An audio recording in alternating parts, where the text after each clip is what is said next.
शुरू अल्लाह ताला के नाम से जो बड़ा मेहरबान और निहायत रहम करने वाला है। अस्सलाम वालेकुम प्यारे बच्चों, कैसे हैं आप सब लोग। मुझे यकीन है कि आप सेहतमंद और तंदुरुस्त होंगे। मैं हूं आपकी मौलमा हिना और मैं आज आपके सामने हाजिर हूं एक नए सबक के साथ।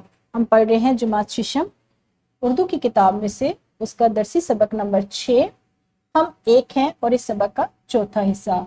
इस सबक के हासिलात ताल्लुम हैं नज़म के अशार की तशरीह और नज़म पढ़कर मरकज़ी ख्याल लिखना। यानी इस सबक की तकमील के बाद मेरे बच्चों आप इस काबिल हो जाएंगे कि आप नज़म पढ़ के, नज़म के अशार पढ़ के उसकी तशरीह कर सकेंगे और नज़म का मरकज़ी ख्याल लिख सकेंगे। अपने सबक को हम इस्लामी नुक्ता नज़र से देखेंगे।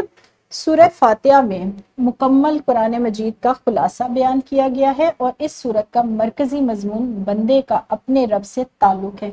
सूरह फातिहा का मरकजी मजमून क्या है, यानी इसका लिखने का मकसद है कि बंदे का अपने रब से ताल्लुक बयान किया गया है कि दरअसल बंदे का अपने रब के साथ ताल्लुक क्या है। तो बच्चों हम अपने सबक की तरफ आगे बढ़ेंगे। आप जानते हैं, जी मुझे पता है कि आप बिल्कुल जानते हैं कि इस सबक को शुरू करने से पहले हम क्या करते हैं, दोहराई की एक छोटी सी सरगर्मी करते हैं। और वो सरगर्मी और वो सवाल क्या है, एक शेर की तशरीह कम अज कम कितनी सतरों की होनी चाहिए। जी बिल्कुल, आप मुझे ये बताएंगे कि 2 मिसरों का जो एक शेर लिखा जाता है उसकी तशरीह कम अज कम कितनी होनी चाहिए। और एक दूसरा सवाल है कि नज़म जिस ख्याल पर लिखी जाए उसे क्या कहते हैं, यानी जिस ख्याल को मरकज बनाकर शायर ने एक पूरी की पूरी नज़म लिख दी उसको हम क्या कहते हैं।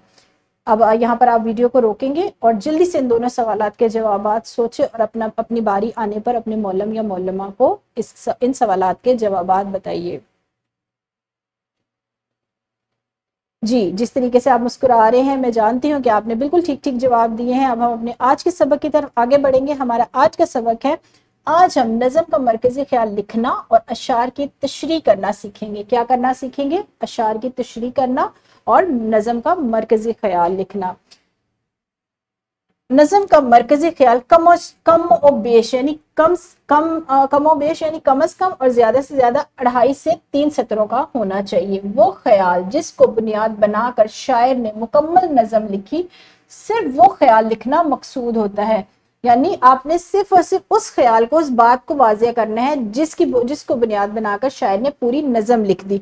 नज़म का मरकजी ख्याल बसा औकात यानी अक्सर औकात नज़म के उन्वान से भी पता चल जाता है। मिसाल के तौर पर नज़म हम एक हैं, जो नज़म हम पढ़ रहे हैं उसका मरकजी ख्याल उन्वान से ही जाहिर हो जाता है, यानी पूरी कौम एक है। ये शायर बताना चाह रहा है कि एक तो हम पाकिस्तानी मुल्क के किसी भी हिस्से में रहते हो, हम क्या कहलाए जाएंगे, पाकिस्तानी ही कहलाए जाएंगे।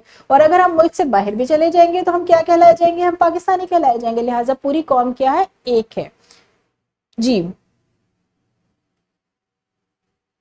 अशार की तशरीह लिखने का तरीका सबक नंबर 1 में बताया जा चुका है। यानी जो अशार की तशरीह है उसका तरीका आप पहले से जानते हैं, वो मुकम्मल तरीका आपको सबक नंबर 1 में बताया जा चुका है।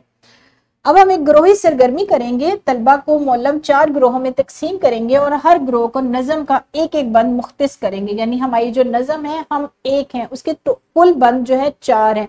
उन चारों बंद को 4 ग्रोहों में तकसीम करेंगे और तलबा मखसूस शुदा बंद की जुबानी तशरीह करेंगे। यानी अभी आपने तशरीह लिखनी नहीं है, आपने एक दूसरे की राय और मशवरे से क्या करना है, इस बंद की तशरीह सोचनी है। और जब आपके मौलम पूछेंगे कि ये वाला ग्रोह बताए या ये ग्रोह नंबर 2 बताए, ग्रोह नंबर 3 बताए, तो आपने अपनी बारी पर पहले तो अपनी बारी का इंतजार करना है और जैसे मौलम आपसे पूछेंगे आपने उस बंद की जुबानी तशरीह करनी है। तो यहाँ पर आप वीडियो को रोकेंगे और जल्दी से सोचें कि इस बंद की तशरीह क्या है। जी तो बच्चों, अब हम अपने सबक के दूसरे हिस्से की तरफ बढ़ेंगे। हमारे सबक का दूसरा हिस्सा है नज़म 1 का मरकजी ख्याल लिखना है। अब ये वाला काम आपने क्या करना है, आपने कॉपी पे करना है। जी मुझे पता है आप कॉपियां खोल चुके हैं। आपने अपना जो नज़म है उसका मरकजी ख्याल जल्दी से फटाफट 2.5 से 3 सतरों का मरकजी ख्याल अपनी कॉपी पे लिखें। उसके साथ साथ एक दूसरा सवाल है हमारा, सवाल नंबर 5, दर्ज झेल बंद की तशरीह करें। जो आपने अभी जुबानी सुनाई है तशरीह, उसी तशरीह को आपने कॉपी पे लिखना है। ये बंद दिया गया है, नज़म से ही लिया गया है, आपने इस बंद की तशरीह अपनी कॉपी पे लिखनी है। इसके साथ एक वर्कशीट भी है اور پہلے جو میں آپ کو پہلے بھی بتاتی ہوں کہ اگر آپ کا کام جماعت میں ختم ہوتا ہے تو بہت اچھی بات ہے، اگر کام ختم نہیں ہوتا ورک شیٹ اور کاپی کا کام آپ گھر جا کر مکمل کریں اور اگلے روز صبح کے وقت اپنے معلم یا معلمہ کو دکھائیں، اور مجھے پتا ہے کہ آپ یہ کام ضرور کرتے ہیں۔ آپ کو ورک شیٹ میں کیا سوال دیا گیا ہے؟ ایک نظم لی گئی ہے، وطن کے لیے ایک دعا۔ یہ آپ کے نصاب کی سبق نہیں ہے، آپ کی کتاب میں موجود نہیں ہے، آپ نے اس سبق کو گھر جا کے پڑھنا ہے، بڑے اچھے طریقے سے پڑھنا ہے، اور آپ نے دیکھنا ہے کہ شاعر نے اس نظم میں کیا بتانے کی کوشش کی ہے، اور 2.5 سے 3 سطروں کا آپ نے نظم کا مرکزی خیال لکھنا ہے۔ جماعت میں لکھ لیتے ہیں تو بہت اچھی بات ہے، ورنہ گھر جا کے اس کام کو مکمل کریں۔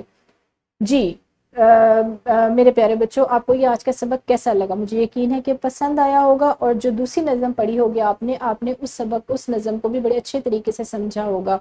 یہاں پر میں اپنی ویڈیو کو ختم کروں گی، کل دوبارہ اسی سبق کے ایک نئے موضوع کے ساتھ دوبارہ ملیں گے، تب تک کے لیے خدا حافظ، شکریہ۔